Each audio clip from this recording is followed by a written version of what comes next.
Et salut à tous, on se retrouve pour une nouvelle vidéo sur Bleach Brave Souls. Et aujourd'hui on va s'intéresser aux compétences T15 et T20 équipées sur vos personnages. Alors du coup ces compétences, donc vous allez pouvoir les avoir quand vous aurez commencé à augmenter donc, les emplacements de lignes sur vos personnages. Donc dès que les 3 seront soit à 15 soit à 20, vous aurez une compétence à mettre pour, enfin une fois que votre personnage sera minimum triple 15 ou minimum, enfin et minimum triple 20, donc du coup vous en avez deux. Donc ces compétences, donc pour les avoir, il faut juste farmer les super popos puis augmenter l'emplacement de ligne tout simplement. Et ce qu'il faut savoir, c'est que en fonction du mode de jeu, vous allez orienter vos personnages. C'est important de savoir quoi mettre parce que ça peut varier en fonction du mode de jeu. Donc au niveau des compétences, donc déjà ce qu'on peut retrouver à équiper donc sur vos personnages, donc on va retrouver tout ce qui est esquive, survie, extase de la mort, toutes les résistances, donc voilà toutes les résistances aux altérations d'état, la régénération, permanence donc qui annule le heal dans la team d'en face, plus de cristaux, alors il n'y a pas de plus de cannes, ça c'est un peu dommage, mais donc il y a plus de cristaux, tout ce qui est fléau, donc là pareil ceux que j'ai équipés, donc il y a fléau des affaiblis, il y a tous les autres fléaux bien sûr. Il y a le break def, brise-lame, rapidité, foulée, protecteur, perforation, renforcé, voilà, enfouissement annulé, donc que des trucs entre guillemets un peu classiques. Et perfection d'ailleurs qui est tout en bas parce que je l'ai déjà, donc impossible d'équiper parce que je l'ai déjà tout simplement en deuxième, en deuxième compétence. Alors pourquoi ces compétences sont importantes à équiper en fonction du mode de jeu? Parce que tout simplement déjà il y a certains personnages qui vont vous servir plus par exemple pour faire des QDG si jamais vous faites les QDG, d'autres pour les PVP, pour les coop en auto ou pour les coop en tank rush, donc ça va dépendre de ça. À savoir que, attention, pour certains cas de personnages, donc ça se peut qu'il y ait certains personnages, vous allez vous en servir en coop, donc pour rush par exemple les super ou autres, et vous pourrez aussi vous en servir en QDG. Donc là à partir de là ça va, soit vous allez vous faire chier à changer le slot à chaque fois, soit ça va être sur le mode de jeu qui vous intéresse le plus. Voilà, donc ça c'est obligé, on peut pas avoir deux stacks différents, donc voilà, donc ça va dépendre de ça. Alors déjà au niveau des QDG, donc là je vais parler des compétences T15 et T20 à équiper sur vos personnages QDG. Donc ça va varier, alors attention, parce que du coup bon ça va être partout dans les modes de jeu, mais que ce soit NAD ou pression speed déjà, il y aura une différence. Et après il y aura une différence surtout au niveau des NAD en QDG, donc ça va dépendre de votre level, je vais revenir dessus après. Je vais déjà commencer pour les personnages orientés donc sur la pression spirituelle. Donc, si votre personnage, c'est votre main, donc le personnage que vous allez jouer en tant que pression spirituelle, ce qui est conseillé, donc le mieux à équiper, alors ça va dépendre. Donc déjà, ça va être perfection et break def. Ça va être le mieux, pourquoi? Parce que du coup, la perf, ça va jouer sur vos strong et sur les dégâts du coup de votre spé. Donc c'est quand même plus important, à savoir que la perf, du coup, ça sera beaucoup plus difficile de le perdre quand votre personnage sera votre main, vu que ça va être là où vous allez pouvoir, enfin, c'est le personnage que vous allez jouer. Donc c'est pas un sub, donc il va pas facilement se prendre des dégâts. Alors après ça dépend de si vous arrivez à jouer avec la perf ou pas.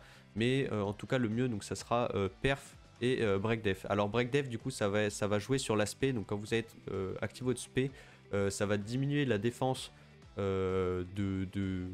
des ennemis, donc que ce soit boss ou mob. À savoir que si votre personnage possède déjà le break def, ça se cumule. Donc vous pouvez avoir break def et remettre en T20 un autre break def, ça se cumulera. Donc là, il n'y a aucun souci là-dessus. Ça ne comptera pas un seul break def, ça comptera bien les deux. Au niveau de l'ordre, alors ça va dépendre de comment vous jouez. Alors moi je sais que par exemple je préfère prendre en T15 le break def et en T20 la perf.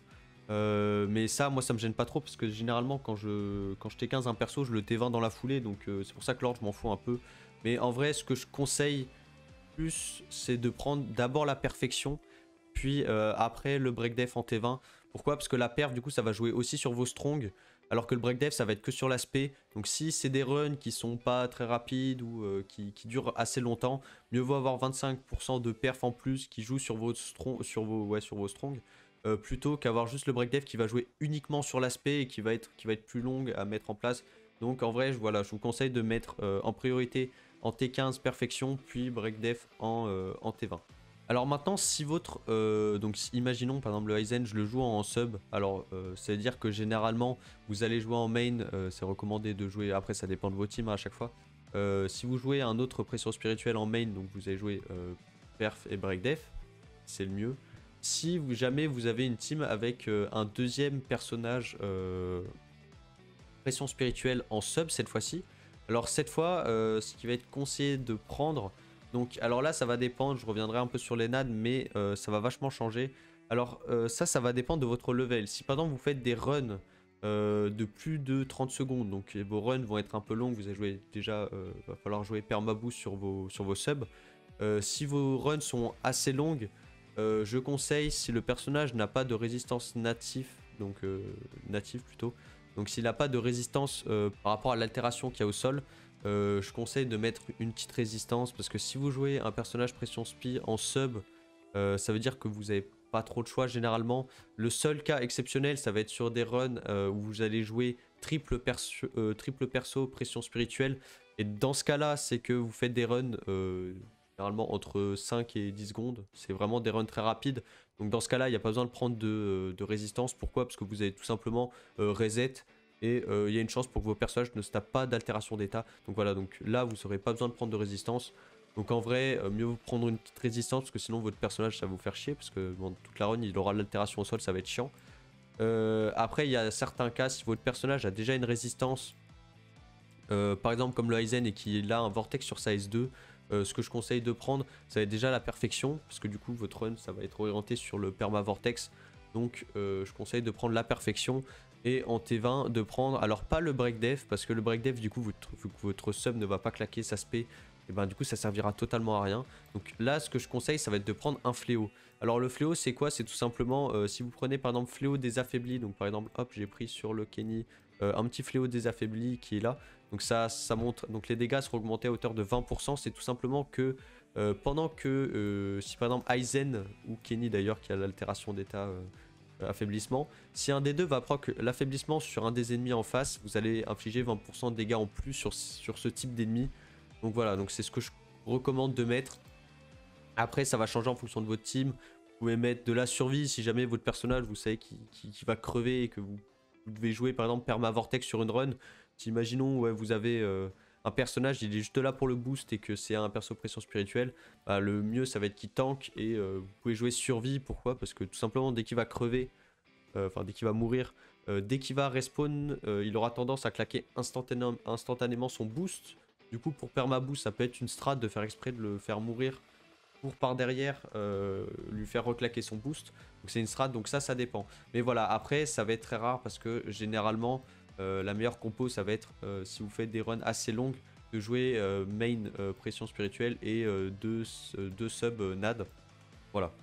Donc ensuite en fonction des NAD, alors les NAD aussi ça va changer, ça va varier en fonction de si vous faites des runs assez rapides ou non. Là par exemple moi mon Kenny et mon Chad, je les ai équipés tous les deux avec perfection et fléau. Donc les deux, et les deux par exemple là je suis sur la rota capitaine, et au sol il y a une altération d'état paralysie, donc parce que je joue en hard. Du coup ce qui va se passer c'est que si vous faites des runs de plus de 30 secondes, pareil, vos NAD ils vont être H20, enfin pas H24 mais ils vont être quasiment tout le temps dans l'altération d'état au sol, et ça va vous niquer la moitié de votre run. Du coup moi ce que je conseille c'est que si vous faites des runs de même plus de 20 secondes, en vrai même plus de 20 secondes, mettez une résistance en T15 T20, et vous mettez un ligne de résistance. Vaut mieux avoir un seul ligne de résistance et avoir en T15 une résistance, plutôt qu'avoir deux lignes de résistance en T15 de la perf ou autre. C'est plus rentable niveau pourcentage de DPS. Donc voilà, donc ce que je conseille c'est de mettre une résistance, et bien sûr en T20 de favoriser en priorité la perfection ou un fléau, mais la perfection sera quand même mieux, donc résistance et perfection. Si vous faites des runs assez rapides, donc là moi je joue du coup perf et fléau désaffaibli, parce que du coup je fais des runs de 10 secondes, et en plus de ça j'ai perma vortex avec le Aizen, enfin perma vortex sur 10 secondes, j'en claque un seul. Du coup ce qui va se passer c'est que du coup la perfection je suis sûr de la garder, et le fléau désaffaibli ça sera un bonus en plus si mon Aizen en plus de ça, vu qu'il va claquer sa spé sur le dernier boss, bah, l'altération d'état sera sûre de proc vu que c'est sur l'aspect. Du coup je vais jouer perfection et fléau. Voilà, donc ça va être en fonction de vos runs. Donc je rappelle rapide, si vous faites des runs assez rapides, 10-20 secondes, vous jouez perf et fléau. Alors fléau attention, hein, c'est en fonction de l'altération d'état que vous avez principalement sur votre main. Donc ça va changer. Et sinon, si vous faites des runs un peu plus longues, ce que je conseille, c'est de, voilà, de mettre une résistance et une perfection. Après, la perfection, faut bien faire attention, faut arriver à la garder. Sinon, un autre cas, c'est, imaginons, votre main n'a pas d'altération d'état, comme par exemple Biak 5 ans ou autre. Bah, vous pouvez toujours équiper un protecteur. C'est toujours ça de prix, protecteur comme ça pendant la run, vous allez avoir des shields, votre personnage, vous allez pouvoir jouer perfection, enfin ça sera plus safe pour vous, parce que du coup votre personnage vous serez sûr qu'il gardera sa perf, donc perfection et protecteur, parce que sur les NAD, à part la perf et le fléau, ou limite de la survie pour un personnage perma boost, voilà, c'est un peu plus chaud, surtout en QDG, d'équiper d'autres choses qui va vraiment vous servir dans ce mode de jeu là. Donc ensuite, au niveau du mode de jeu, donc des coop, coop, raid ou autre, mais voilà, tout ce qui est en dehors, donc au niveau du farm, ce que je recommande, alors attention, si, comme je l'ai dit tout à l'heure, c'est un personnage dont vous avez besoin pour vos QDG et que vous faites souvent vos QDG, que du coup c'est important pour vous, mettez perfection et breakdef. Ça servira autant en QDG qu'en coop. Parce que la perf, vous allez la jouer, vu que ça sera un personnage que vous allez jouer, bah la perf, vous allez plus facilement, enfin, ce sera plus simple pour vous de la garder. Et le breakdef jouera sur votre spé, donc pour clean les rooms avec votre spé, ce sera plus simple. Voilà. Alors sinon, si vous êtes orienté que sur les QDG, alors ça va dépendre de votre style de jeu. Pourquoi? Parce que tout simplement, il y en a certains qui vont jouer, par exemple, pour le full farm. Ce sera plus simple pour eux d'aller chercher. Alors, je le cherche, mais je crois que... Ah oui, mais je peux pas. Mais oui, non, ok. J'ai déjà tout ça sur moi. Alors, du coup, pour le full farm, il y en a qui vont, qui ont tendance à aller chercher la foulée plus la perfection. Pourquoi? Parce que comme ça, quand vous êtes en run, vous claquez une strong. Alors, ça, c'est bien si vous avez un bon personnage bien monté. Et que vous les runs, vous allez enfin les rooms plutôt, vous allez les clean assez rapidement. Pour full farm, pour tryhard, c'est beaucoup mieux. Du coup, vous allez orienter votre foulée et votre perfection. Comme ça, hop, vous cleanez et vous pouvez relancer des runs plus facilement. Après, sinon, il y a un autre cas, c'est le cas où en face vous avez des mobs enfouis. Du coup, ça sera bien de favoriser un petit enfouissement annulé. Comme ça évitera. Donc, vaut mieux avoir l'enfouissement annulé en compétence plutôt qu'avoir une Zeta. Alors, ça, c'est surtout si vous avez les 7 de T ou les gros access avec le plus 50 de pression spirituelle. Vaut mieux avoir un enfouissement annulé en T15 plutôt qu'avoir une autre compétence en T15 et d'avoir la Zeta dans votre stuff. Attention, c'est que s'il y a des holos ou des Shinigami en face, je crois que c'est les deux cas où il y a les Rancars aussi. Mais voilà, faut faire attention qu'il y ait bien des mobs enfouis en face, il n'y en a pas tout le temps. Donc voilà, donc ça c'est vraiment si vous avez des Spopo pour changer votre slot. Et voilà, donc ça se joue aussi, donc l'enfouissement annulé. Sinon, vous pouvez toujours jouer aussi des fléaux, mais ça sera un peu moins ouf. Ça dépend de votre team. Surtout que si vous êtes en coop, bah, si vous jouez avec des randoms et que bah, vous avez des altérations d'état différents, bah, du coup, vous n'avez pas proc H24 votre altération d'état à vous. Donc voilà, donc ça dépend vraiment de comment vous allez jouer en coop. Sinon, pareil pour les coops, mais cette fois, si vous faites des coops en auto avec soit par exemple soit pour les popos ou autre. Par exemple là je suis sur le Kisuke Fierce Battle. Alors du coup vous pouvez orienter du coup vos personnages. Alors moi je joue perfection et résistance au feu. Pourquoi? Alors ça c'est tout simplement pour les QDG, parce que je joue en QDG vu qu'il y a une altération d'état feu. Je préfère avoir de la perf et avoir une résistance, comme ça il garde la perf, il fait beaucoup plus de dégâts, sachant que j'ai un link NAD, mais voilà, donc ça c'est totalement normal. Sinon ça peut aussi servir, vous voyez que comme quoi il y a certaines rotas avec en face de l'altération d'état du coup ça aide, comme ça vu que c'est en auto, le personnage va pas à chaque fois être low PV et se faire instant one shot par les mobs. Mais du coup si vous jouez NAD auto, alors ce que je conseille le plus, c'est de favoriser des trucs genre survie, extase de la mort ou régène. Le mieux, je pense, ça sera régène et survie, comme ça vous permettra de tanker un maximum dans la run et éviter de crever H24.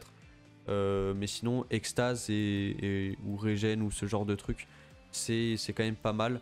À savoir que la régène, du coup, c'est pas mal joué parce que si vous faites des runs, si votre personnage est bien monté, il peut se prendre des dégâts, mais du coup, entre chaque room, si vous mettez le truc de heal, donc j'ai oublié le nom de l'access, désolé, le reconstituant, voilà. Vous allez doubler vos heals et du coup entre chaque room ça va vous mettre quand même plutôt bien au niveau de vos PV et votre personnage, voilà, ça évitera qu'il crève toutes les 5 secondes. Mais voilà, donc ça c'est un cas assez rare où si vous êtes sûr de jouer ce personnage vraiment en full auto et que sur les coops. Et du coup le dernier cas, donc ça sera au niveau des QDG. Alors les QDG ça va être un peu spécial, ça va dépendre de vos personnages de base. Pourquoi? Ça va dépendre aussi des teams qu'il y a en méta. Par exemple là maintenant on est sur des teams full invincibilité avec le Yamaji qui, qui perf l'invincibilité sur les personnages. Donc ça va jouer en fonction des personnages. Si par exemple vous avez un Yamaji dans votre équipe, en vrai il y a une strat un peu abusée. Ça va défendre du personnage en face. Donc c'est ça un peu le problème des T15 T20 en PVP. C'est-à-dire que par exemple votre Yamaji, la strat c'est de le jouer protecteur. Pourquoi? Parce que le Yamaji, si vous mettez un Yamaji contre un Yamaji, du coup si vous mettez un protecteur, le Yamaji d'en face n'aura pas la perforation. Et du coup il sera beaucoup plus chiant pour lui de vous tuer. Donc il mettra 5 hits de plus pour vous taper. Et votre Yamaji aura le temps de quand même pas mal le descendre. Alors attention, hein, ça dépend du Yamaji. Si en face c'est un Yamaji SP5, ça dépend du stuff et il y a plein de contraintes. Par contre, voilà, comme je disais, vu qu'il y a beaucoup de personnes qui ont commencé à jouer protecteur sur leur Yamaji, il y en a certains qui l'ont T20 qui ont joué protecteur et perforation du coup pour counter le protecteur. Donc voilà, donc c'est ça, faut faire attention à ce qu'il y a en face. Après, ça se joue aussi, vous pouvez jouer aussi tout simplement la survie. Voilà, donc ça va dépendre de votre de ce que vous allez jouer. Mais en vrai, ce qui est le plus conseillé, c'est de jouer survie protecteur. Si en face, les personnages sont pas T20 ou sont T15, juste avec quelque chose de random, jouer survie protecteur, ça vous mettra... vous allez plus tanker la run et voilà. Bah, après, ça dépend s'il y a des Yamaji en face. Forcément, en ce moment, voilà. Donc, ça joue perforation exprès pour counter. Et voilà, PVP, c'est un peu spécial, ça évolue toujours. Du coup, peut-être qu'il y aura des persos qui auront des compétences en plus. Donc voilà, donc là, vraiment, là, il y a beaucoup de possibilités. Mais je crois que les 3 meilleurs, ça sera protecteur, perforation et survie. Donc voilà, donc c'est tout au niveau des T15 et T20. Donc j'essaie de me focus sur les modes de jeu où ça vous servira le plus. À savoir que T15, T20, en réalité, ça va servir plus vraiment pour les coop et QDG. Ça va servir aussi en PVP, mais ça évolue tout le temps, donc faut le changer.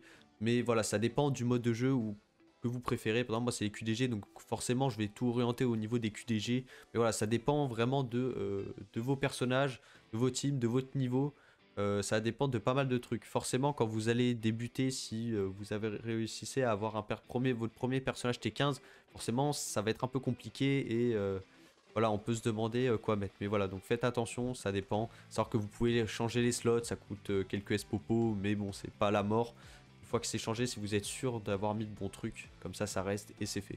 Voilà, en tout cas, si cette vidéo vous a plu, n'hésitez pas à vous abonner, à mettre un petit pouce bleu. Si vous avez la moindre question, donc j'essaie de tout prendre en compte, mais peut-être que j'ai oublié des trucs. Donc si vous avez la moindre question, n'hésitez pas. Si vous avez un doute sur un personnage, à la limite, dites-le moi, je peux vous aider. Vraiment, vous avez besoin, il n'y a aucun souci. Voilà, sur ce, je vous souhaite une bonne journée. On se retrouve pour une prochaine vidéo. Portez-vous bien. Salut!